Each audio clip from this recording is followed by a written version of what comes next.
দেখ ভবনাথ, এই খাঁচার ভোগটা যতদিন থাকবে ততদিন, এই যতদিন এই দেহটা থাকবে তার রোগ ভোগ থাকবে রে, রোগ ভোগ থাকবে। এই নিয়মের বাইরে আজ পর্যন্ত কোনো মনীষী, কোনো জীব রেহাই পায়নি রা। কেন পারে না?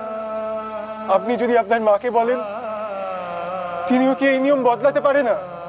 ওরে, সাগর মন্থনের অমৃত দেবতা পান করেছিল, মনীষী তা পান করেনি।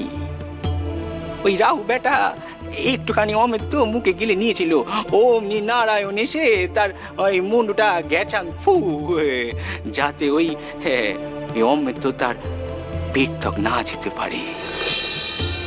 যেটা হবার নয় সেটিরে হয় করা যায়নি রে।